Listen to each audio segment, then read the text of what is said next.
நடிகர் விஜயின் மாநாட்டுக்கு அனுமதி அளிக்க திமுக அரசு அஞ்சுவது ஏன்? ஆளுநர் RN ரவியை சந்தித்த பிறகு பாஜக மூத்த தலைவர் தமிழிசை சவுந்தரராஜன் கேள்வி. அவரும் பாவம் மாத்தி மாத்தி மாத்தி இடத்த சொல்லிக்கிட்டு இருக்காரு. நீங்க கொஸ்டின் பேப்பரை கொடுத்துட்டே இருக்கீங்க. அவர் என்ன பரீட்சை எழுதி கொஸ்டினுக்கு ஆன்சர் பண்ணி என்னமா அவரு மாநாடு நடத்த ஏன் அவ்வளவு பயம்னு கேட்கிறாரு. மழைக்கால பணிகளுக்கு முன்னுரிமை அளிக்க வேண்டும் என்று அமைச்சர் உதயநிதி ஸ்டாலின் வலியுறுத்தல். மழைநீர் வடிகால் பணிகள் குறித்து ஆய்வு செய்ய உள்ளதாகவும் அனைத்து துறை அதிகாரிகள் கூட்டத்தில் பேச்சு.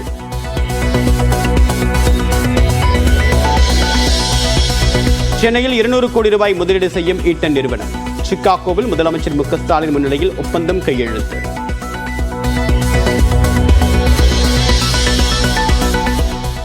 விநாயகர் சதுர்த்தியை ஒட்டி பள்ளிகளில் 10 உறுதிமொழிகளை ஏற்க வேண்டும். பெரம்பலூர் மாவட்ட முதன்மை கல்வி அலுவலர் அனுப்பிய சுற்றறிக்கையால் சர்ச்சை.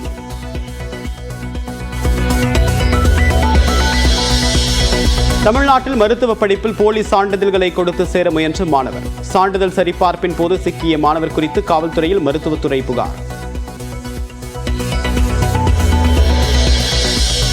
அதிமுக ஆட்சியின் போது காவிரியில் மின் மோட்டார் மூலமாக தண்ணீர் எடுக்க அனுமதி அளித்த அரசாணை எதிர்த்து வழக்கு. முன்னாள் முதலமைச்சர் எடப்பாடி பழனிசாமி பதிலளிக்க சென்னை உயர்நீதிமன்றம் உத்தரவு. திருச்சியில் பள்ளி விடுதி மாணவிகளுக்கு பாலியல் தொந்தரவு தந்த விவகாரம். போக்சோ வழக்கில் கைதான அரசு மருத்துவர் சஸ்பெண்ட்.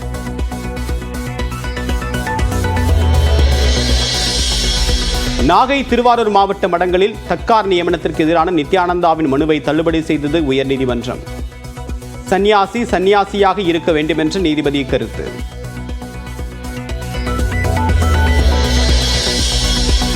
புருனே சுல்தான் ஹாஜி ஹஸ்னால் போல்கையாவுடன் பிரதமர் நரேந்திர மோடி சந்திப்பு.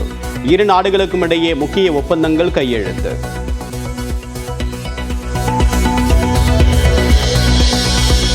தேர்தலில் வென்றதும் ஜம்மு காஷ்மீருக்கு மாநில அந்தஸ்து வழங்கப்படும். தேர்தல் பரப்புரையில் மக்களவை எதிர்க்கட்சித் தலைவர் ராகுல் காந்தி உறுதி.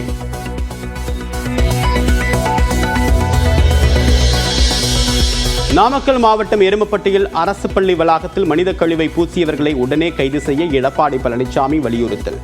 வேங்கை வயல் குடிநீர் தொட்டியில் மலம் கலந்த இழிச் செயலுக்கு உரிய நீதி கிடைக்கவில்லை என்றும் விமர்சனம். சேலம் மாவட்டம் வீராணம் அருகே பட்டாசு கிடங்கில் தீ விபத்து.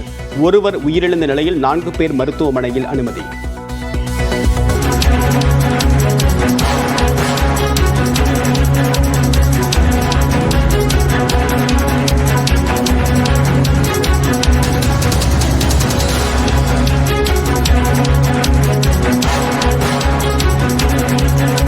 வார இறுதி மற்றும் தொடர் விடுமுறை வருவதன் காரணமாக நாளை முதல் சிறப்பு பேருந்துகள் இயக்கப்படும் என்று தற்போது போக்குவரத்து இயக்ககம் தெரிவித்திருக்கிறது.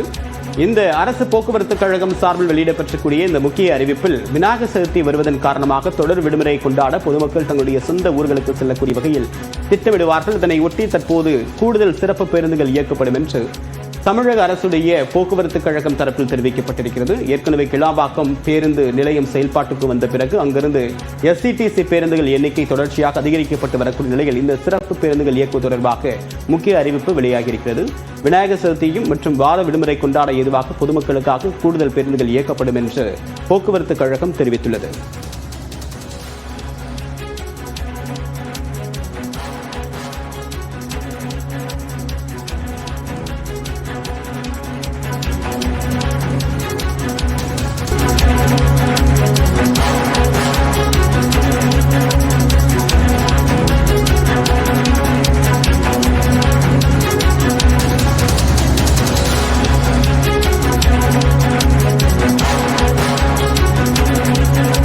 வார இறுதி மற்றும் தொடர் விடுமுறை வருவதன் காரணமாக நாளை முதல் சிறப்பு பேருந்துகள் இயக்கப்படும் என்று தற்போது போக்குவரத்து இயக்ககம் தெரிவித்திருக்கிறது.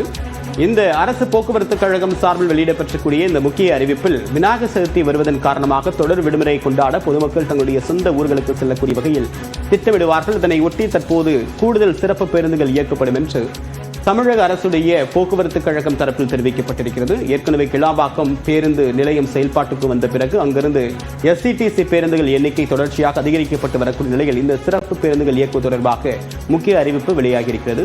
விநாயகர் சதுர்த்தியும் மற்றும் வார விடுமுறை கொண்டாட ஏதுவாக பொதுமக்களுக்காக கூடுதல் பேருந்துகள் இயக்கப்படும் என்று போக்குவரத்து கழகம் தெரிவித்துள்ளது.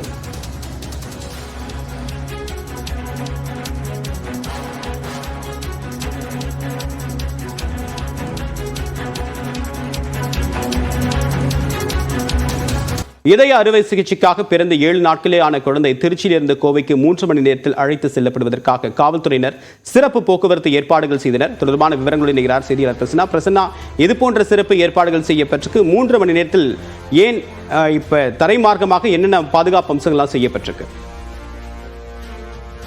வணக்கம். திருச்சி அரசு மருத்துவமனையில் பிறந்து 7 நாட்களே ஆன குழந்தைக்கு இருதய கோளாறு இருப்பது கண்டறியப்பட்டிருந்தது. அதற்கான சிகிச்சைகள் அங்கு முழுமையாக இல்லை என்று கூறப்படும் நிலையில் கோவையில் உள்ள ராமகிருஷ்ணா தனியார் மருத்துவமனையில் அந்த குழந்தைக்கு சிகிச்சை அளிக்க முடிவு செய்யப்பட்டது.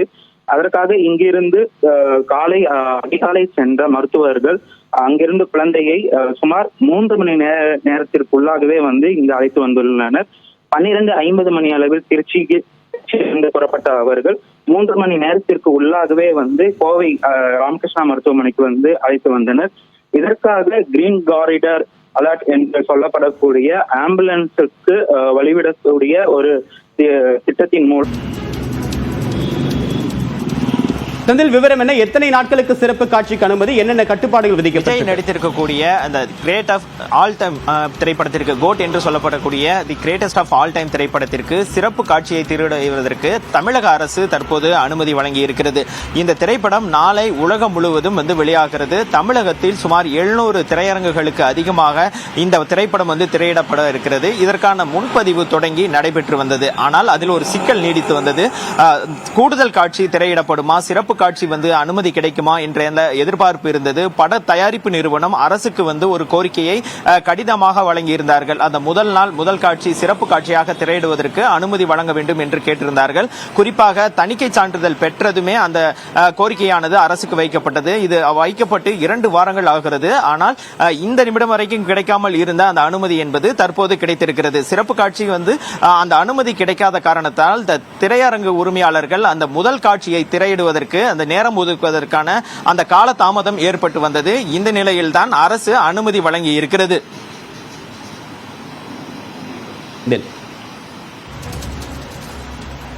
செந்தில், கட்டுப்பாடுகள் திரையரங்கு உரிமையாளர்களுக்கோ அல்லது இந்த திரைப்படத்தை வெளியிடக்கூடிய நிறுவனத்துக்கு ஏதாவது கட்டுப்பாடு ஏதாவது விதிக்கப்பட்டிருக்கா?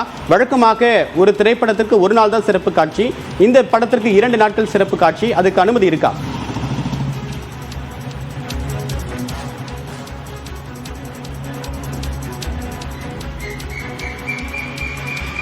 தேவப்பிரியன், இந்த சிறப்பு காட்சி என்பது ஒரு நார்மல் டேஸ்ல, அதாவது வழக்கமான வார நாட்களில் எந்த அனுமதியும் பெற தேவையில்லை. அந்த திரைப்படம் வெளியாகிறது என்றால் 10 மணியிலிருந்து இரவு 1:30 மணிக்குள் 4 காட்சிகளை திரையிட அனுமதி வழங்கப்பட்டிருக்கும். ஆனால் சிறப்பு காட்சிகள் அனுமதி வழங்கப்படுவது என்றால் சிறப்பு அந்த அரசாணை வழங்கப்பட வேண்டும். எத்தனை மணியிலிருந்து எத்தனை மணி வரை அது ஒளிபரப்பு கொள்ளலாம் என்ற ஒரு கட்டுப்பாடுகள் விதிக்கப்படும். அந்த வகையில் பார்த்தீர்கள் என்றால் 9 மணியிலிருந்து, அதாவது காலை 9 மணியிலிருந்து இரவு 2 மணிக்குள் 5 காட்சிகளை திரையிட்டுக் கொள்வதற்கான அனுமதி வழங்கி இருக்கிறது. இந்த அனுமதியின் மூலமாக அவர்கள் 9 மணிக்கு திரையிடுவதற்கான வாய்ப்பு ஏற்பட்டிருக்கிறது. குறிப்பாக இந்த கோட் திரைப்படமானது 3 மணி நேரம் 3 நிமிடம் ஓடக்கூடிய வகையில் உருவாக்கப்பட்டிருப்பதாக படக்குழுவினர் தரப்பில் தெரிவிக்கப்பட்டிருக்கிறது. தணிக்கை சான்றிதழும் அது இடம்பெற்றிருந்தது. இந்த நிலையில் ஒரு காட்சியை திரையிடுவதற்கு திரையரங்கு உரிமையாளர்களுக்கு குறைந்தபட்சம் 4 மணி நேரம் தேவைப்படும். அதை தொடர்ந்து அவர்கள் வலியுறுத்தி வருகிறார்கள். இந்த நிலையில் தான் காலை 9 மணியிலிருந்து இரவு 2 மணிக்குள் நீங்கள் 5 காட்சிகளை ஒளிபரப்பு திரையிட்டுக் கொள்ளலாம் என்று இந்த அரசு அனுமதி வழங்கி இருக்கிறது. தேவப்பிரியன், இப்ப 2 நாட்களுக்கு இந்த அனுமதியா செந்தில், அல்லது 1 நாட்களுக்கு மட்டும்தான் சிறப்பு காட்சிக்கு அனுமதியா? மற்ற திரைப்படங்களுக்கு கையாளப்பட்ட அதே அணுகுமுறை தான் இதுக்கும் கையாளப்பட்டிருக்கா?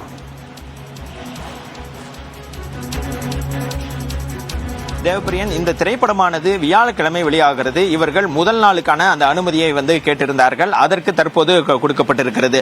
குறிப்பாக விடுமுறை நாட்கள் என்று எடுத்துக்கொண்டோம்னால் அவர்களுக்கு ஏற்கனவே 5 காட்சி திரையிடுவதற்கான அனுமதி இருக்கிறது. அதாவது இந்த திரைப்படங்களை ஒரு திரையரங்கம் திரையிடுவது என்றால் அதற்கான சில அனுமதிகளை ஏற்கனவே பெற்று வைத்திருப்பார்கள். அதற்கான அரசாணை ஏற்கனவே அரசாங்கம் வெளியிட்டிருக்கிறது. அதன்படி விடுமுறை நாட்கள் என்றால் 5 காட்சிகளை அவர்கள் திரையிட்டுக் கொள்ளலாம். வழக்கமாக இருக்கக்கூடிய 4 காட்சிகளோடு இந்த விடுமுறை நாட்களில் வார இறுதி நாட்களில் ஒரு காட்சி வந்து கூடுதலாக வந்து திரையிட்டுக் கொள்ளலாம். அந்த வகையில் தான் தற்போது அந்த அனுமதியானது வழங்கப்பட்டிருக்கிறது. இந்த விடுமுறை தினம் அல்லாத அந்த வியாழக்கிழமை அன்று ஒரு சிறப்பு கூடுதல் காட்சி வந்து திரையிடுவதற்கான அனுமதியை தான் அவர்கள் கேட்டிருந்தார்கள். அதற்கான அனுமதியை தற்போது தமிழக அரசானது வழங்கி இருக்கிறது. இதன் மூலமாக காலை 9 மணிக்கு தமிழகத்தில் இந்த திரைப்படமானது திரையிடப்பட இருக்கிறது. தமிழகத்தை தவிர மற்ற மாநிலங்களில் காலை 4 மணிக்கு, அதாவது கேரளா, கர்நாடகா போன்ற மாநிலங்களில் காலை 4 மணிக்கே அந்த முதல் காட்சியானது திரையிடப்பட இருக்கிறது. ஆனால் தமிழகத்தில் 9 மணிக்கு முதல் காட்சி திரையிடப்பட இருக்கிறது. தேவப்பிரியன், செந்தில், இதற்கான டிக்கெட் விநியோகம் ஆன்லைன்ல டிக்கெட் கிடைக்குமா, இல்ல கவுண்டர்ல மட்டும்தான் போய் டிக்கெட் வாங்க முடியுமா? வழக்கமாக விற்கப்படக்கூடிய அதே ரேட்ல தான் இந்த டிக்கெட் விற்கப்படுமா?